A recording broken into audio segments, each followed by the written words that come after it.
everybody. Welcome to our Monday Addiction Recovery Support Group. My name is Kelly Kirk, and I am a peer support specialist in Richmond County, North Carolina. So, welcome to our group. I would love for anybody who comes on here to leave comments, or if you have suggestions, or if you want to comment on what the topic is or anything I say, feel free to type it in the comments right there. And I'll definitely acknowledge you and definitely put you in the conversation. And if anybody wants to join, there's a place on there for you to join, and we can both be on the screen at the same time. So I'm going to read our intro, which is welcome to the Facebook Online Recovery Support Group supported by the Sandhills Opioid Response Consortium. This is a forum where people in recovery can come together. We are here to encourage, support individuals in their recovery journey by sharing our own experience, strength, and hope. Our meetings consist of daily readings, meditations, devotionals, as well as open discussion. We ask that when sharing, you adhere to the rules of this page. All recovery paths are welcome. Please feel free to share your questions or comments throughout the meeting. So again, hey Shay, my name is Kelly Kirk, and I am a peer support specialist, which is someone in recovery themselves who is trained and certified to work with others who are struggling, other people that are going through addiction and who want to be in recovery, or people that are in recovery that just need some help, like maintaining or having some people to support them. That's what we're doing. So today I picked as our topic the power of positive thinking. And this was a big deal for me. This was a life changer for me, realizing that I could control my thoughts and that I didn't have to believe everything that flowed into my head, because I think all day long and all night long. My brain is just running, and I get all kind of crazy thoughts, things that aren't necessarily true, and positive ones, negative ones. And I grew up in kind of a critical, pessimistic family. I mean, it was a good family, but it wasn't a happy, positive family. And so it's only been like the last 4 or 5 years that I've really realized that I can be happy on purpose. Hi, Stephanie. So I found an article, because a lot of times I like to base these Facebook Lives on stuff that I've read. So today I picked from WebMD, what is positive thinking? And it says positive thinking, or having an optimistic attitude, is the practice of focusing on the good in any situation. So that means no matter what's happening to you, you're practiced in focusing on the good of that situation, whatever that situation is. And I know a lot of times that's hard if there's negative things going on, to on purpose focus on the positive, but it can really make a big difference in your life. And I know studies have shown that you're healthier if you have, yes, happiness is a choice, Stephanie. You're right. I agree with that. But you're happier in life and you're healthier if you have a positive outlook. I mean, they found that people live longer, they're healthier, they're like have stronger immune systems, they're less likely to get cancer or have a heart attack than people that are always looking at the bad and thinking the worst and assuming that everything bad is going to happen to them. And it's easy to focus on that, because that's usually like the strongest emotions that you get out of a situation is the negativity coming at you. It can sometimes be like overwhelming, and you, like for me, I have to on purpose make myself find positive in the situation.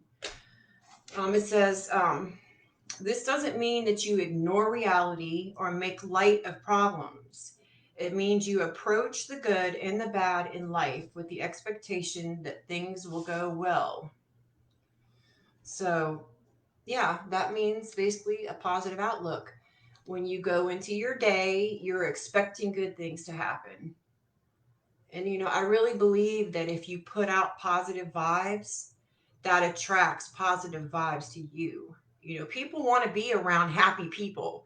Nobody wants to be around a downer, or someone that's pessimistic and scoffing at everything. People want to be around people that are positive and uplifting and happy, and it's good to be that kind of person. Even if you're not naturally that way, you can practice and become that way, and you'll be happier. Like, there's really no downsides to being happy.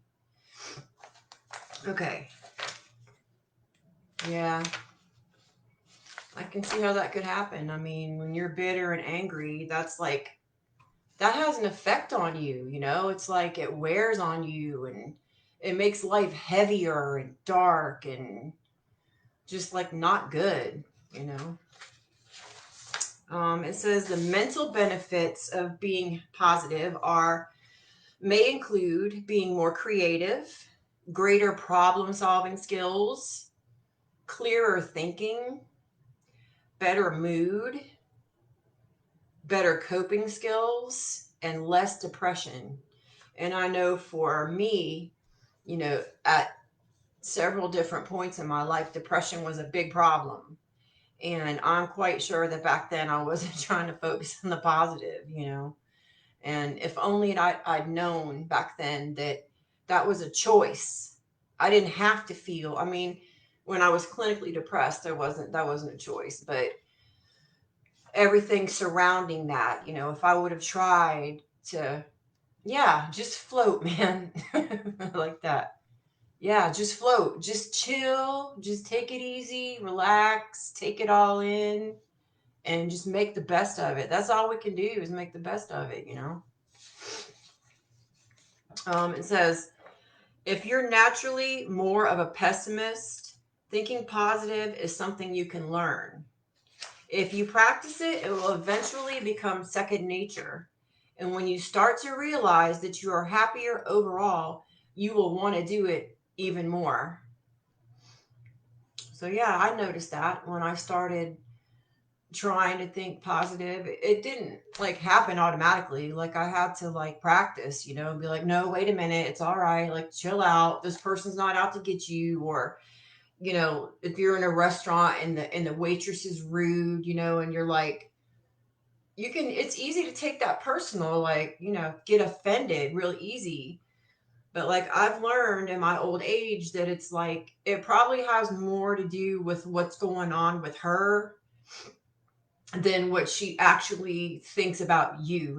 It's she's probably having a bad day, or she's going through a hard time, and that's probably why it's leaking out and coming across as her being rude. I mean, of course there are rude people out there, but that purposely want to hurt you. But I think more times than not, it's that that person is struggling or suffering or hurting, and then it's, they're lashing out at you, or they're hardened and they've got their own problems. So I think taking that into consideration has helped me a lot to just kind of chill. Um, yeah, I mean, I can remember my motto used to be like, don't don't get your hopes up. Don't get your hopes up, because if you get your hopes up and then it doesn't work out, you'll be depressed. But if you have your hopes down and something good happens, then you'll be surprised and happy. I live by that. I mean, it makes sense. If you don't get your hopes up, then you can't be crushed because your hopes were never up. And then if your hopes are never up and something good happens, then you'll be pleasantly surprised. But it's really better to live with your hopes up, I think, because you're going to have a better experience day to day. You're going to be happier. And I really do think that you draw positivity and happiness when you're in a good way, when you're in a good mood. Stephanie says she has to live life on life's terms, but I choose to be happy. That's beautiful. I like that. Yeah, I mean, it is a choice. You have to choose to be happy. You have to want to be happy. And sometimes, like, everything's not perfect in your life, but you can still choose to be happy. I mean, if you wait till everything's perfect, that's never going to happen. Everything's never going to be perfect. So if you live through life and be happy even though you're going through things, it's going to be easier on you, and you'll probably learn and become wiser if you go through something tough and you remain and you keep your good attitude even though you're going through something tough. You're going to probably learn something from that experience and take it with you, in your next experience. So it says the first thing you got to do is nix the negative. Before you put positive thinking into practice, look for any negative thoughts that may be running through your mind. That's totally how I used to be. These include, the first one is a bad filter. Do you overlook the good things about a situation and get wrapped up in the negatives? For example, you enjoy a fun dinner out with friends, but the restaurant gets your bill wrong at the end of the night. You leave feeling annoyed and frustrated, forgetting about the good time you had. That's easy to do. If you don't check your mood, I mean, you can let something small just ruin your whole mood, and then that memory is going to be like a negative memory. You got to be like, that's okay. You know what? I mean, I think it's okay to be upset for a minute, but when you hold on to it and you let it affect your mood, that's when, you got to think about maybe changing that. I mean, everybody's going to get upset or let down or hurt. I think it's how quick you get over it and you just kind of put it in its place and move on. The second one is taking the blame. Do you tend to take on the blame for something bad or disappointing that happens? For example, a friend declines an invitation from you, so you assume it's because she doesn't want to spend time with you. Taking the blame, yeah. I mean, that's like assuming the worst, assuming that you're not good enough. Why would she decline the invitation except that she doesn't like you? But really, it could be something innocent. She could have something else she's got to do that day. And that could ruin your whole day if you start thinking and imagining that it's the worst case scenario. It's like small things like that, I think, that affect our whole day. Okay, the third one is predicting disaster. This means you have one setback and then expect the worst to happen. For example, your car won't start in the morning, so you think the rest of your day is destined to be doomed. Yup, guilty. Yeah, that happens to me all the time. I mean, even still, it's easy. You're like, okay, that's it. My whole day's ruined. I might as well just go back to bed. I had one setback and it was really affected me, and I'm going to let it ruin my day. And it's easy to do that. It's almost easier to do that than to say, no, wait a minute. I fixed this problem. Let's move on. I'm still going to have a happy attitude. I'm still going to be looking forward to the rest of my day. And the last one is black and white thinking. Do you see things as either good or bad with no middle ground? In this mindset, if things aren't perfect, they're automatically bad. When you notice a negative thought, try to stop it and shift your focus to the positive. Think rationally about the situation. If it helps you to let go, you can give yourself and those around you grace. You can still hold them accountable for your actions. So I think what they're saying here is seeing things as either good or bad with no in between. So if they're not perfect, they're automatically bad. And when you notice a negative thought, try to stop it and shift your focus to the positive. I think rationally is really good advice, because I think we tend to let our emotions dictate our mood, and we tend to go with our feeling. If I feel like, this is a bad thing, then I'm going to let it be a bad thing. But if I'm like, you know what, this does feel kind of bad, but on purpose, I'm going to shift my focus and choose to be happy. Because I think, again, like Stephanie said, happiness is a choice. It's not something that automatically happens. It's like, for me, if you wake up in the morning, you're like, oh, my back hurts, you can let that turn into my back's really killing me, I'm gonna have a terrible day, and then you get up and you're like, oh, you know. But if you wake up and you say, yeah, my back hurts, but you know what? I'm grateful to be alive. I'm grateful that I have so many good people around me and I have good things in my life and I have things to be thankful for. That's automatically going to change your tune right there on the spot. And it's going to allow you to not be a slave to those negative emotions. It says your negative thoughts won't go away overnight, but with practice, you can train yourself to have a more positive outlook. Remember, you aren't overlooking the facts. You're just including those that are good.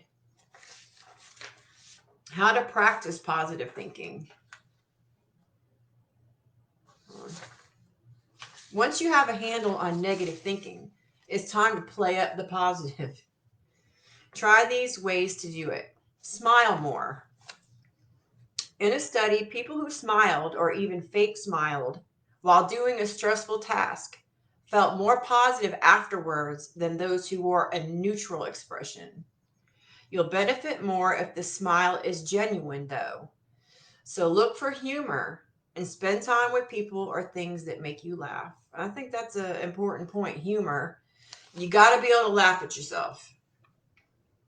You got to be able to not be so serious and think that you have to be perfect. You really got to be able to make it light, and make a joke. And once you laugh and everybody laughs, it kind of like diffuses the situation and lightens the mood. And, humor can be a really good thing. And I like how they say too, even if you have to fake a smile, because I found that even if I fake a smile, I start feeling good inside. It's like your feelings are going to follow what you decide. If you decide to smile and be happy, pretty soon you're going to start feeling happy. And I think that works the opposite way. If you decide that things are bad and it's, your day's ruined, then you're going to start feeling that way too. It's like one thing that was like an epiphany for me was that I control my mood. And my emotions don't control me. I'm not going to let them control me anymore. I have to think logically, look at the facts, choose to be positive, and then everything else kind of falls in behind that. My mood, the way I feel. Yeah, like Shay said, just breathe right on through. Okay. The second one is reframe your situation. When something bad happens that's out of your control, instead of getting upset, try to appreciate the good parts of the situation. For example, instead of stressing about a traffic jam, recall how convenient it is to have a car. Use the time that you're stuck behind the wheel to listen to music or a program you enjoy. Change your thinking. Think about something good on purpose to change the channel in your mind. And I think that's a good analogy because everybody gets frustrated when you're in traffic. You're cruising along, you're like, you're going to get there on time, and all of a sudden, traffic's backed up. That's a perfect excuse to get in a bad mood. Like, damn. And that is me. I will do that. I'll be like, damn. But then I'm like, you know what? It's all right, man. I'm going to put on my music. And I'll just jam my music all the way up. Who can be in a bad mood after that? But I think it is something you have to do on purpose, and it takes practice. I think it's a matter of catching yourself. If you're just used to going with your feelings, you have to kind of realize that you're starting to think a certain way and then be like, no, wait, I'm going to correct that. I'm going to think about the fact that I have a car, and be grateful for that. Keep a gratitude journal. This may sound cheesy, but when you sit down each day or each week to write down the things you're thankful for, You're forced to pay attention to the good in your life.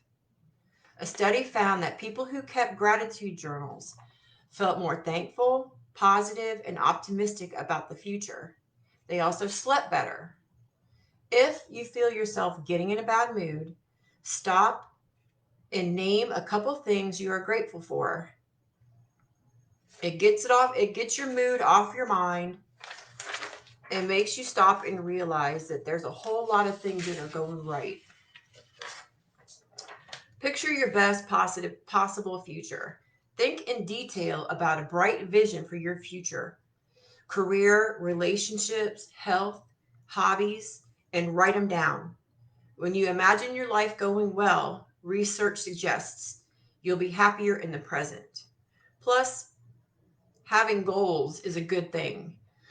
If you've got something in mind that in the future that you want to work towards, I think when you get in a bad place emotionally or mentally, if you think about your goal, that can kind of refocus you and get you back on the right track. Because I know for me, it's really easy for me to get lost in my mind and start thinking back and start thinking about what if this happens, or, what if this happens, or what if I can't handle it, or what am I going to do, or what's going to happen to me, all that stuff for me is like, that's a danger sign. That means I am not thinking right. That means I need to refocus, focus on my goals, how far I've come, and my steps that I need to take to get to my goals. I think it's really important to have goals because it keeps you on your path. When things come at you from the right, from the left, and you get knocked off course for a second, if you've got a goal path that you're following, you can always come back to your path and have your vision in sight, and that kind of helps you from going down the wrong road. Focus on your strengths. Each day for a week, think about one of your personal strengths, like kindness, organization, discipline, or creativity. Like, for example, Stephanie is really good at organizing. I've noticed that. Shay is super creative. So those are just like some of the strengths I see in you guys. And Angela, I don't really know you enough to know all your strengths, but I think you have a powerful story. And the way that you tell it is really nice. I like the way that you story tell. So, anyway, sorry. Focus on your strengths. Write down how you plan to use that strength in new ways that day. Then act on it. People in a study who did that boosted their happiness and lowered their symptoms of depression at the end of the week. 6 months later, those benefits were still going strong. Every one of us has good things about us. Sometimes we don't see them, but they're there. And I think sometimes in recovery, we get focused on what's wrong with us, and we focus on all our faults and how we've struggled and how we're different from other people. And we might maybe try to tend to forget that we have strengths, that we have good things about us. Where I think people in recovery are more compassionate towards others. We can relate to people more. We're more, genuine, and we feel empathy because we've been there. We know how it is. And I think that's why it's so important that we lift each other up. So, yeah, focus on your strengths. And so the other things I had was just some notes that I wrote of things that I do, or things that I found that have helped me focus on the positive and be positive. And I think I touched on a couple of them, but one of them is let things slide more. Like Shay was saying, you got to just breeze on through. You got to just remember that happiness is a choice, and, take it easy. Just, don't get yourself all worked up and all upset, and just kind of slow down and enjoy your life. I think that's really important. If you're trying to be positive, you can't be doing a million things at once. And I know that society thinks that being a multitasker is a good thing, but I think maybe in recovery, trying to do too many things at once can be overwhelming. And you're probably not going to do your best at any one of those things. If you've got all these things going on, it might be better just focus on one or two and do your very best at those things. And that way you're not getting overwhelmed and frustrated with having all this stuff to do. If you like break it down into easier to manage pieces, um, cut things out of your life that bring you down. Yeah. Um, if you've got some things in your daily life, people or activities that you dread or you're not looking forward to, or people that when you get around them they just like you're just like you know if there's a way that you can avoid that, I think that helps to give you a better chance at being positive. Adjust your schedule and make sure that you're not wasting your time on things that are unfruitful. This is something I've recently learned from Joyce Meyer. Actually, I talk about her a lot because she's like one of my mentors, even though she doesn't know it. But I get a lot of good stuff from her. And she talks about making sure that you're not spending a lot of your effort and time on things that aren't producing any good fruit for you. If you're just spinning your wheels or wasting your time on things that are never going to come of anything, then maybe you could cut those out. Um, let's see. I think the last thing is just to do fun things,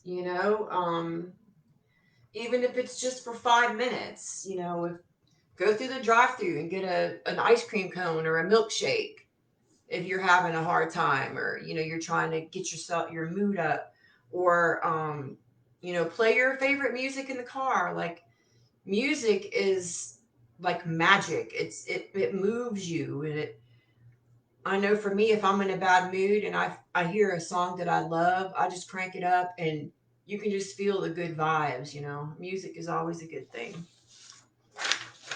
And that, my friends, is about all I have for today. So thank y'all very much for coming. Thank you for all your comments and your support. And I will talk to y'all later. Have a good day.